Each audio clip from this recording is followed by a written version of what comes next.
So close, but not there yet. Just after midnight, Republicans were able to get their massive tax overhaul through the Senate, but there were some last-minute complications. Now the House is going to have to vote on it again. Here to talk more about this is Jackie Bally, Republican political strategist, and Dallas Jones, Democratic political strategist.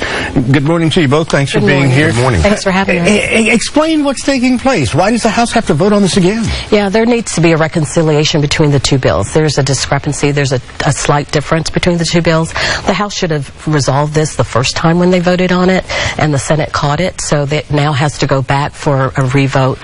The good thing is that Tax Policy Center and other tax experts are saying this is going to be a huge win for at least 80% of taxpayers. There's going to be a tax cut. The corporate taxes are going from 35 to 20. Individual tax rate is going down to 37. And, of course, we're getting rid of the Obama mandate. So it's a win-win for not only Republicans, but for taxpayers. Dallas, how do you see these changes? So what has happened is there is an arcane rule in the Senate called the Byrd Rule.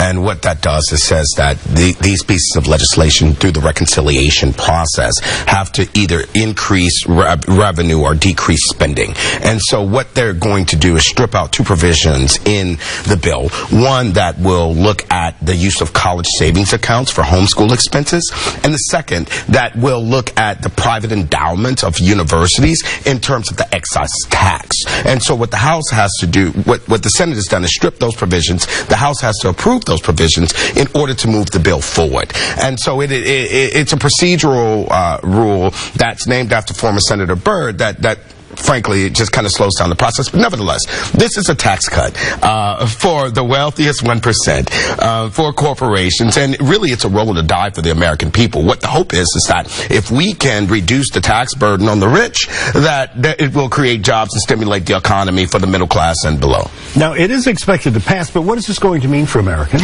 Yes, you've seen already the positive moves that have been happening in Wall Street because of the injection of these tax rates. So whenever we have the tax rates, it will inflow into the economy. You'll see an increase in jobs. You'll see a continued increase in our portfolios.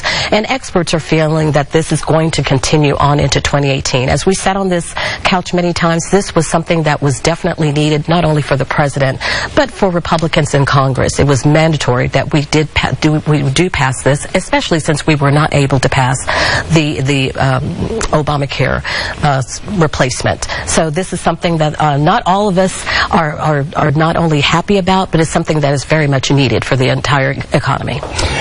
Democrats aren't happy about it. Why? Well, I'm happy that my friends across the aisle are happy that they finally achieved a legislative victory in 365 days of a presidency. But the reality of it is that 66% of Americans actually believe that this is a tax cut for the wealthiest of people at a time when the president has reached an all-time low. He's reached a record of having the lowest approval rating at 35% of any American president since modern polling. The last person was Ronald Reagan, who had an approval rating of 49%. So I would argue that this last-minute push of a backroom deal of a tax reform plan pushed to the American people has not been proven to actually provide this trickle-down economics that the Republicans are trying to achieve. Well, we'll just have to see what happens later today, and then before the end of the week, the president is planning on having it on his desk for his signature. Thank you so very much for joining us, and we'll just have to see what happens. Thanks for having us.